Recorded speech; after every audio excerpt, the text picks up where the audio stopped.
Well, I'm going to introduce another aspect of this work. I don't know if it's wise or not, but I'll do it anyway. So far on this channel we've focused on understanding and observing our emotions, our desires, increasing our sense of the body, techniques to deal with the emotions. This is really looking down, looking at our own little miserable life and trying to understand it. But we also need to look up. The problem with looking up is that it is prone to imagination. And we're not interested in imagination, we're interested in logic, in thought, in thinking, in reason. There are many traditions that attempt to look up. They're mainly devotional in nature. So to have some image of a human being, some guru or something, that represents a more perfect state is an attempt to look up to a place that we might go to. It's full of all kinds of problems. Have I seen that work? Well, not really.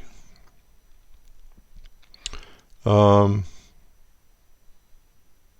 have a relative that's a priest in the Christian church, and she always kind of ridicules the Christians that treat Jesus as their boyfriend. She has her own beliefs that I think are ridiculous, but nonetheless, that's the kind of thing that can happen in the Christian church. Jesus becomes your boyfriend. It's a kind of devotional thing. It's heart-rending in a sense to see it. And where does it go? Nowhere.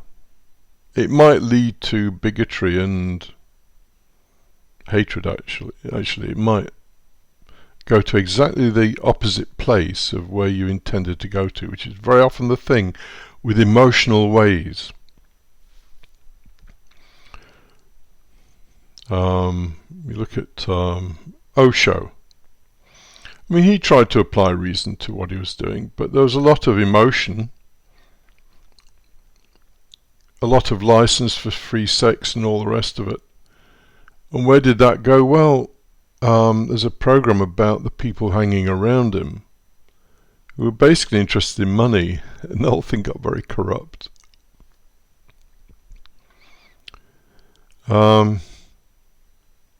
That's not to diminish the man, but nonetheless, where there's devotion involved, things invariably kind of go wrong, because it's emotion. Emotions have no reason in them. They're just, oh, I like this because I'm feeling great, or I don't like this because I feel really bad. There's no reason involved in that. I don't know how long this podcast is going to be. I didn't intend it to be a long one, but it could be one long riff. I've got a few slides actually. So we need to look up. The way we do it here is through reason, and the way we're going to do it is through taking Spinoza's ontology, which I've ridiculed many times.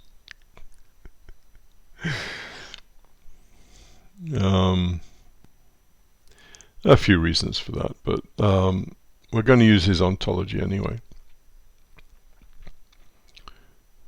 Not because it's true. Oh God, this could go all over the place. So not because his ontology is true. And in fact, as oh God, what's her name? Beth Lord points out in her book on the ethics. Spinoza says in one of his letters, because people were saying, well, how do you know there's substance and modes and all the rest of it? He said, well, that's not the point. Does the model work? And the answer is yes. I mean, he doesn't use those words, but that's the gist of it. Does his ontology work? Yes.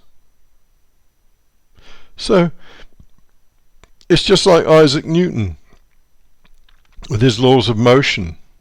Is there such a thing as force? Does nature know about a thing called force? No. But does the idea of force work? The definition of force equals mass times acceleration. Does that definition work? Yes. We'd have nothing without that definition. Put 2 horses on a cart and it will accelerate twice as quickly as having a single horse on a cart pulling a cart. Are action and reaction equal? Yes. Does nature know about action and reaction? No. These are our concepts. These are our models that we produce to understand reality as far as we can. Do they help us? Yes. There'd be nothing without Newton's 3 laws.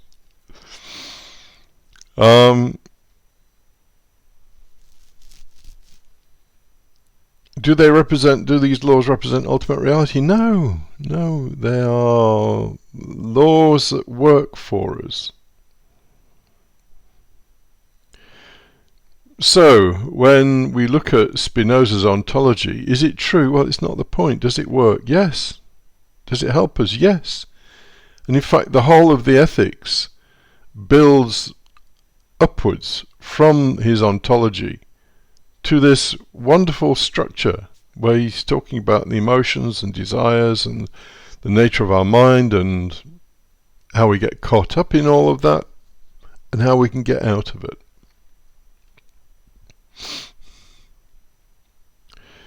See,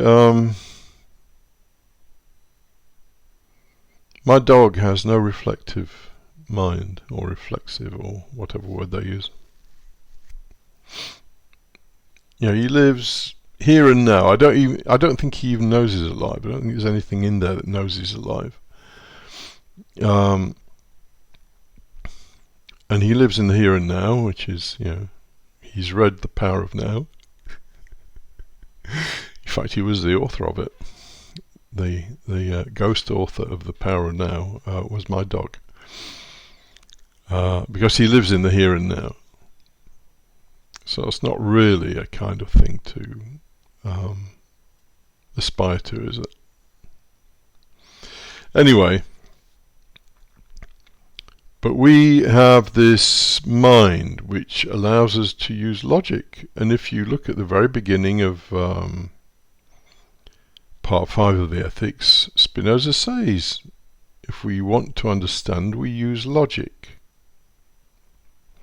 This is why the very first part of the Ethics, part 1, on the nature of God, is really just an exercise in logic. It's praised by many people as being this wonderfully tight logical argument. And as Spinoza says, well, I've got these definitions and axioms and propositions, and don't ask me whether the definitions are true or not. It's irrelevant. They are very good definitions, like Newton's 3 laws, of 3 very good laws for understanding physical motion. So I'm going to go through part 1 of the Ethics in some detail. It'll bore some people, but why will it bore them? Well, because there's not much in the way of emotional content in it. People would rather hear about, you know, my sister has fucked my husband, or my brother has, you know, fucked my wife or something. How do I deal with it? And we talk about the conatus and evolutionary psychology and all that stuff. And yeah, that's quite interesting because it engages the emotions. But what we're looking to do here is engage the intellect. Because it's easy to engage the emotions because we're actually just engaging the beast. That's really what we're engaging. And if we're going to transcend ourselves, then we have to develop a love for something that goes beyond love of the beast. Yeah, you love your beast.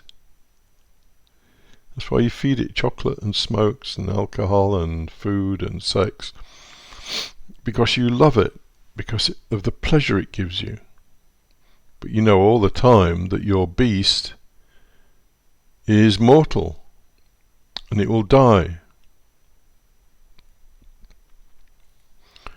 And as it dies, you die. More to say on that in a moment with a quote from Spinoza. So let me show you this slide.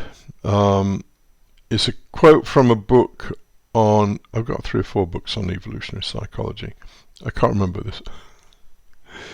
I can't remember which one this is from. But it says it all. Modern evolutionary theory sees the individual as merely an ephemeral and transient bit player in the theatre of existence, acting out a script that was not of his or her writing, a script written in the language of the genes. This is the beast, a product of extension, of nature, with a small n.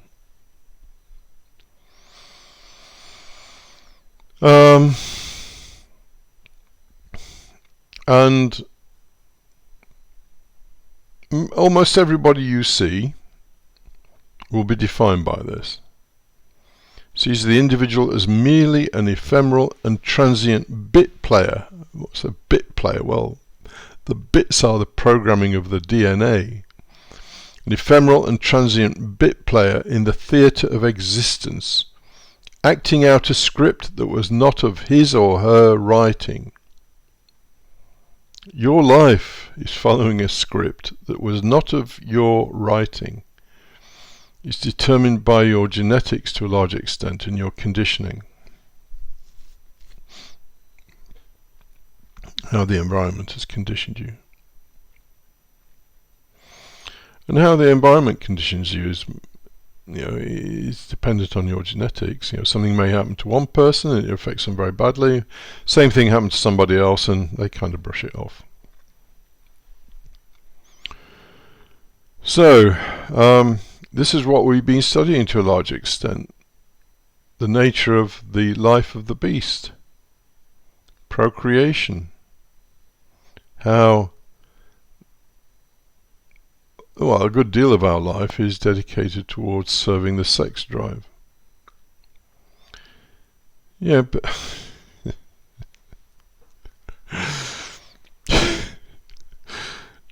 I've mentioned before that I think it was Yuji, who said that most of the stuff that comes from the East is just from acid heads or whatever he called them. People who'd taken some drug, hallucinated something, and then wrote it down as a truth, and then thereafter millions of people follow this as though it's some holy or sacred thing. Is he true? Yeah, I think he's probably at least correct to some extent, if not holy. Because there's a whole tradition in India, particularly, the Tantra thing, of elevating and glorifying sex. The most obvious manifestation of the beast is taken as something holy.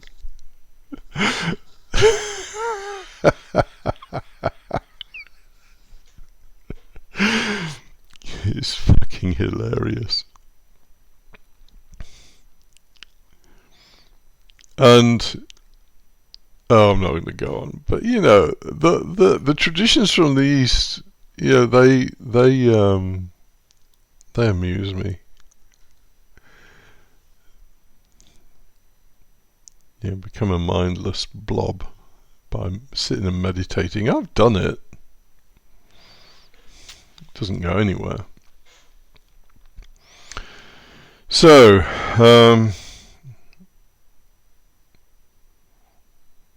we look down.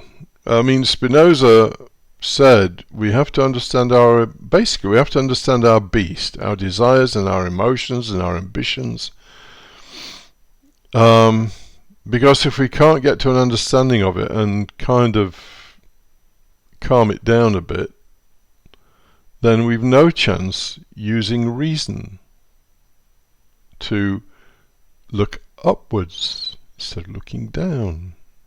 If you look down, all you see is carnage, a carnival of carnage, as some people have called it. So we want to look up. A guy called Rodney Collin wrote some quite interesting books actually around the Gurdjieff tradition, one of which is called Theory of Celestial Influence. I might get it out actually. I've got the book. It's an interesting read. It doesn't go anywhere, but it's interesting. And he says everything can see what's below it. So, we see wildlife, we see trees, we see, lower orders of being, effectively. Trees, ants. Are ants, on the other hand, cognizant of human beings? I don't think so. All they know is a big foot has just come and squashed them. We're too big, I think, for them to cognize what we are. So it is with human beings. As we look upwards, things become more and more invisible. So we look at the sun. The sun's a disk about, that big, that shines very brightly. And then we look at stars, and stars are little pinpricks of light. So as we look at larger and larger things that are more grand on the cosmic scale, so the representation of them becomes kind of smaller or invisible. So we don't see galaxies normally. We need telescopes to help us do that. We don't see black holes at all because, why? Well, because they're black. So as we look at larger and larger scales, so they kind of disappear away from us. And what do we have to do? We have to use reason to try and gain some understanding or grasp of these things. Now,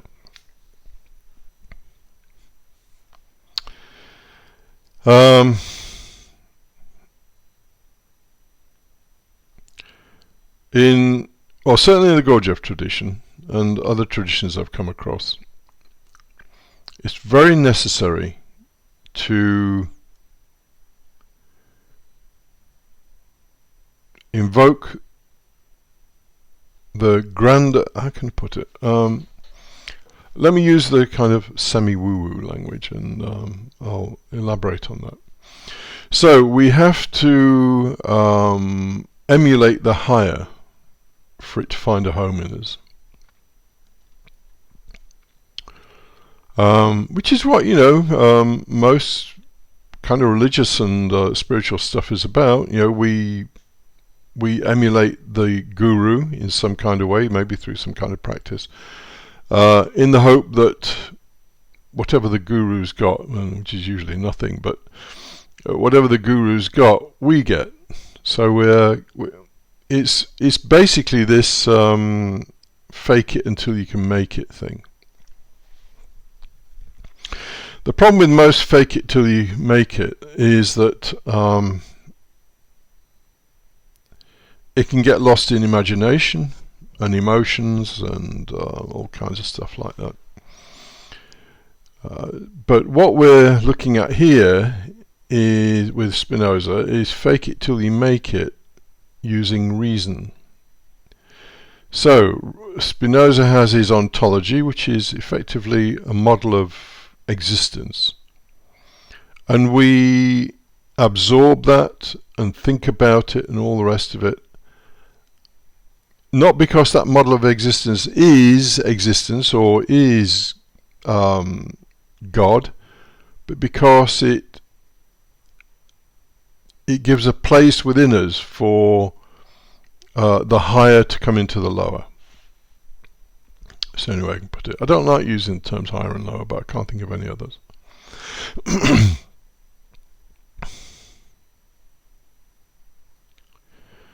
And so here's a novelty of Spinoza, and there have been other traditions. Way back in Babylonian times, Gary Sugar, the guy who has written about Spinoza, has a Twitter stream. As he points out, there have been traditions based on reason, but typically they're not broadcast because the powers that be don't like it. They're quite happy for the masses to be humble and charitable and loving and all that stuff, because it makes them harmless. But the use of reason doesn't leave a person harmless, it leaves them knowing. And that's not what the people in power want.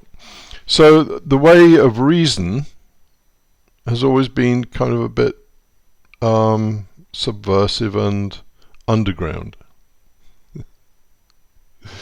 There's another good word. Underground philosophy. Oh, that's quite a good term, isn't it? Anyway.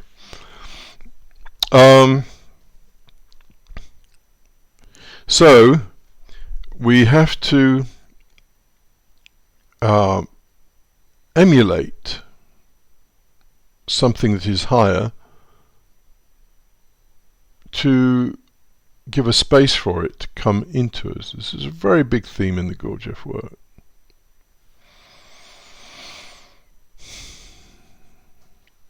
The work on self-remembering and observation and body sensing was all about trying to achieve some higher state of consciousness so that a real higher state of consciousness could find a home within a person. I didn't see it work. John Bennett didn't see it work, and so on. I think what Spinoza has is way, way, way more powerful. That's my experience. So let me quote something from Spinoza. And this is the essence of the whole thing. This is from the short treatise, chapter 23. Now we have said that the soul, and for Spinoza soul is mind, we have said that the soul is an idea. So if you remember in the Ethics, he says the mind is the idea of the body. I'm not going to go through all that, but very quickly we have two attributes. The two attributes are two different views on the same thing, substance. We are perturbations in substance, if you like, disturbances in substance. And we see two aspects of that disturbance: extension and mind, thought. And because they're just two aspects of the same thing, the mind is the idea of the body. So as the body is structured, the mind represents that structure in the world of thought. Anyway, now it's said that the soul is an idea which is in the thinking thing. The thinking thing is God, or nature. Now we said that the soul is an idea which is in the thinking thing, arising from the reality of a thing which exists in nature. So normally, as your body is, so your mind is. The mind is the idea of the body. But what if you could attach the mind to something eternal? Then the mind would become eternal. So what is eternal? Well, existence, God, is, or nature with a capital N, is eternal. So, whence it follows that according to the duration and change of the thing, so must also be the duration and change of the soul, or mind. We remarked at the same time that the soul can become united either with the body, which is the default state, the mind is united with the body, of which it is the idea, or with God, without whom it can neither be nor be known.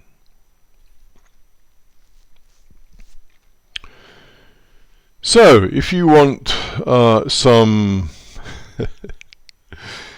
gaining idea associated with this, is that we expand the mind to, as far as possible, understand God, in the hope that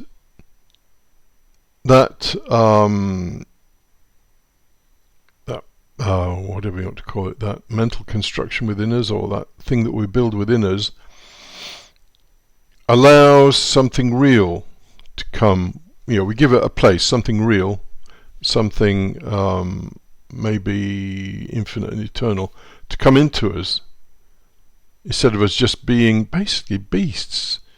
To go back to that previous quote from the book on evolutionary psychology.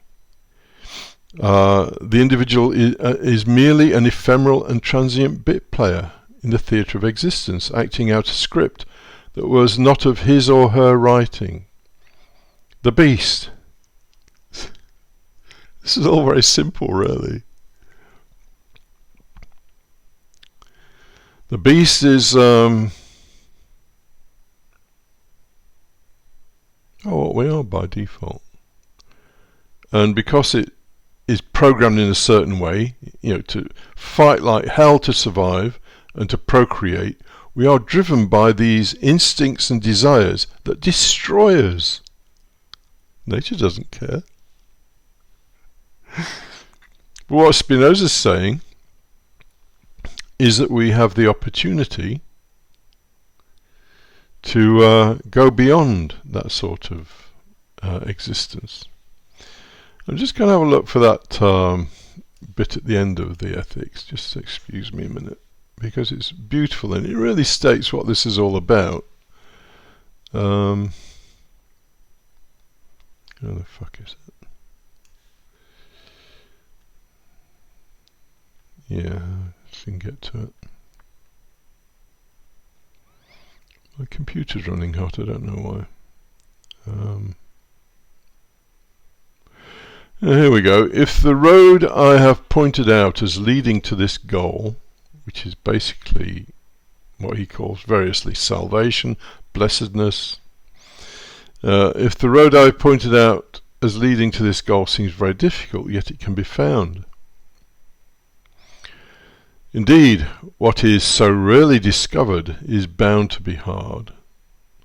For if salvation were ready to hand and could be discovered without great toil,